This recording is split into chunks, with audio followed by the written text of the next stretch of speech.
tomorrow and the next day, and we can get more things open. The stock exchange will be open. The mercantile exchange will be open.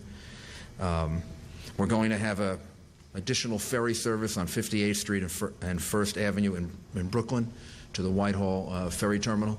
So there'll be a ferry from Brooklyn to Manhattan. There hasn't been a ferry from Brooklyn to Manhattan in a long, long time. At some point after the Brooklyn Bridge was built, I think they did away with the ferry from Brooklyn to Manhattan. But now there'll be a ferry from Brooklyn to Manhattan, and it'll bring a lot of people to Wall Street. It'll start at 6 a.m. on Monday morning, go to 9 a.m., and then operate between 3:30 p.m. and 7:30 p.m. at night. So it'll be another means of transportation. The medical examiner is here, and we're going to ask Dr. Hirsch to explain the DNA announcement that we're making in order to alert people to what they have to bring. They have to bring with them, and to explain some of the process that we'll be going through in the next couple weeks, if not months. The economic development efforts seem to be working really well. It's a joint state and city effort. We're contacting lots of businesses, and so far the responses have been very positive with regard to people wanting to stay, wanting to find new sites, wanting to continue to invest in the city.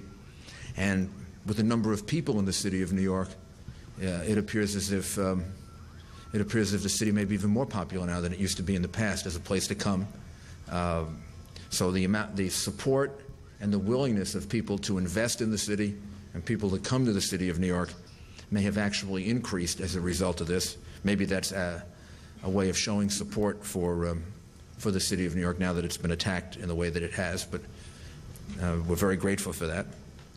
And we're also very grateful for the President's visit. I think that's done an awful lot to demonstrate that kind of support.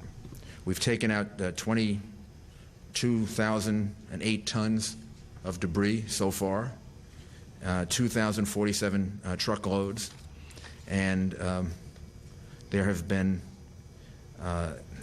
84, as of at least this count about 3 o'clock this afternoon, 84 bodies that have been recovered.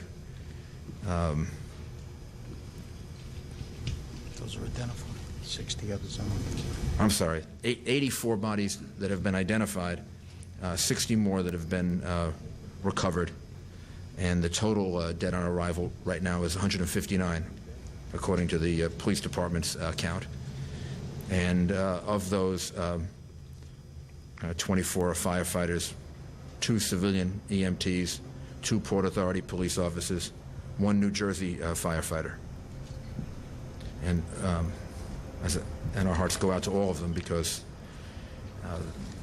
in each one of those cases we're going to have situations like we had today.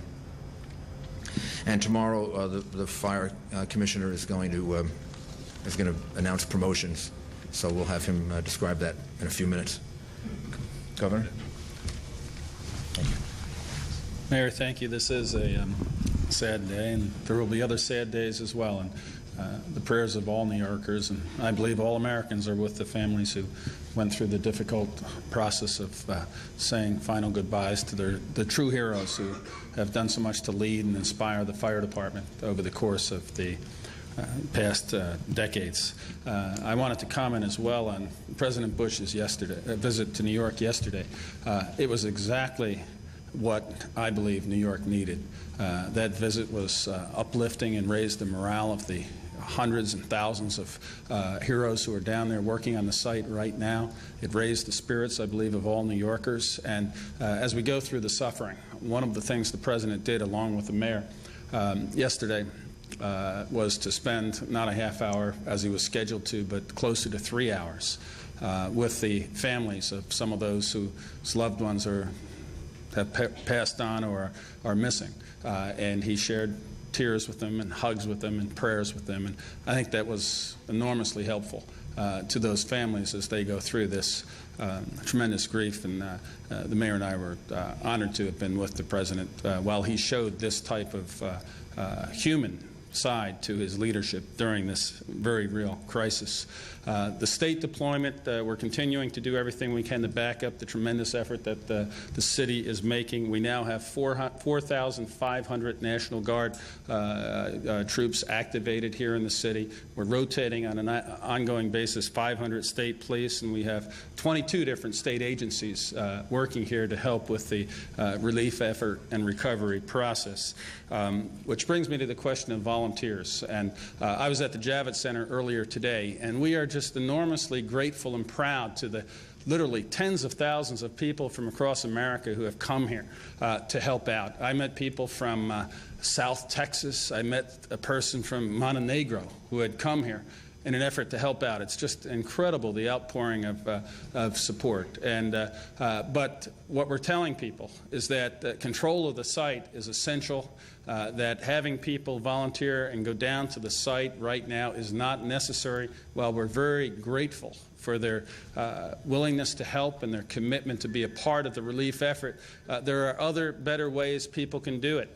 And they should look to help. And some of the ways to do it are back home where they're from, to join their ambulance corps. We've been deploying those throughout the time. Join their fire department. Help the Salvation Army and Red Cross go through their relief efforts. Donate blood. These are all things that people out there who want to help can do right in their home communities that could be of enormous help as we go forward. And I wouldn't mind suggesting as well that people who are that committed and interested could sign up and join the National Guard. Because it's not just in times of war and military action that the National Guard is so helpful. It's ice storms and blizzards and fires and, of course, tragic attacks like this. So there's so much people can do without having to come to the site, and that's what we would encourage them to do as we go forward.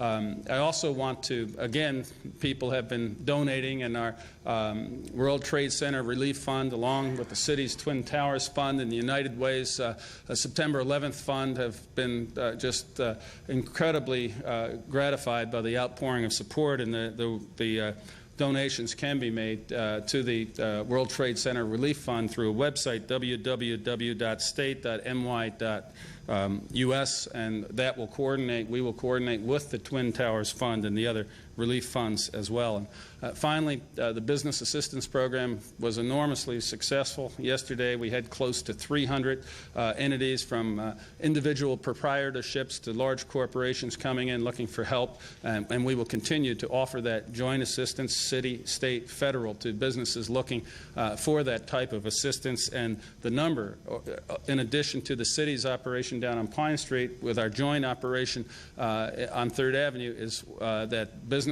looking for this help can call as 1-800-I-LOVE-NY. And we would encourage people to feel comfortable calling that number, and we'll do everything we can to help. So again, Mayor, thank you for your leadership. We thank the President for the incredible support that he and the federal government have shown, and we're going to get through this. Thank you.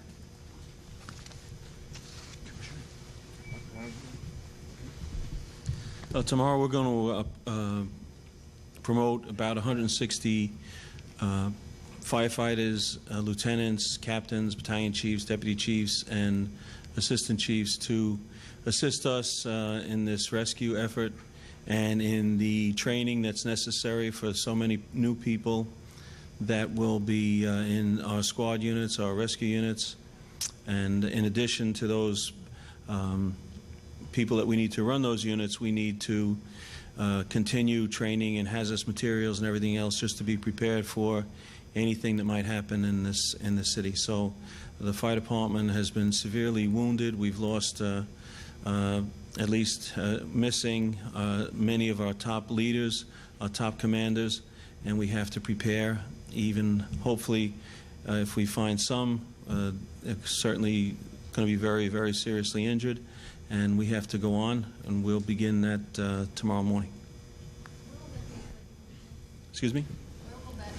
We'll do it outside of Fire Department headquarters tomorrow morning at noon. Can we replace Chief Yancey and Yes, Chief Nigro is going to assume Chief of Department, and Chief Cassano is going to be Chief of Operations. the second person was? Chief Salvatore Cassano, C-A-S-S-A-N-O. And is Dan Nigro? Nigro, N-I-G-R-O. I'm sorry. Daniel. Rich? As the mayor said, getting the Emergency Operations Center back in almost less than 48 hours was a terrific effort by a lot of people. I want to thank Henry Jackson from my staff, who served as my project manager. I want to thank Verizon, who really did a yeoman's job getting us telephone service, and all the agencies that are in here that helped get us back up, so we can work effectively, keep information flowing, and keep everyone informed.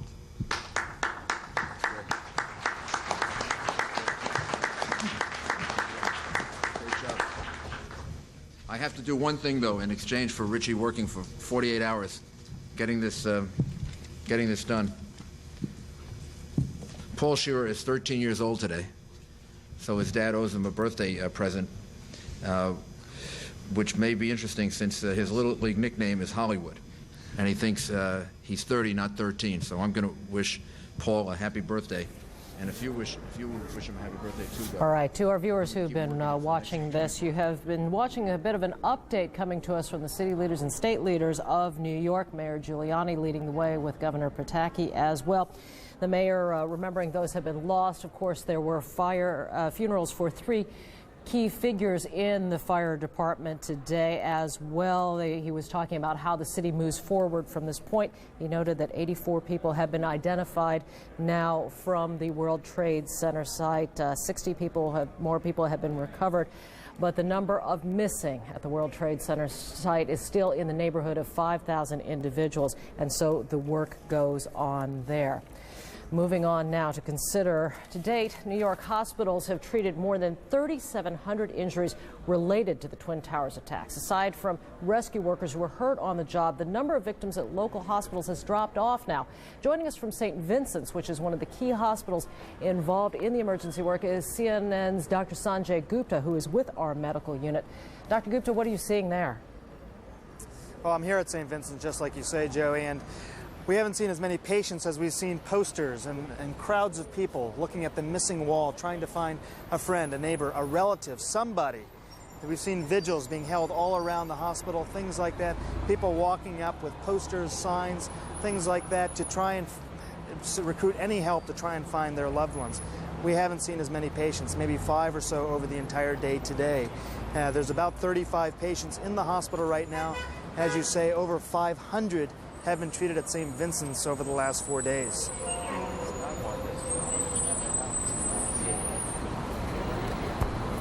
Sanjay, can you talk to us a little bit about what the expectations are now? I mean, indeed, from the beginning of this, there had been the expectation that all the hospitals would be flooded, that there would be a great demand for the medical experts to be able to come in, and yet it doesn't seem that they have had as many to treat as they might have anticipated. What are the expectations now for what might lie ahead? Well, it's really quite amazing. I actually spoke to one of the ER doctors just recently, and the doctors do remain somewhat optimistic. They kind of went over with me a little bit of what it takes to actually try and retrieve bodies from the rubble. And I think we have a graphic that actually talks a little bit about that. But it's a really sort of intricate, amazing process. It starts with sort of assessing the structure around the buildings, then certainly doing what's called surface removal, removing bodies that are obviously found at the surface. And then you've heard so much about voids. These are air pockets, Joey, that could be anywhere within the rubble, and there could even be sub-basements that actually have air within them.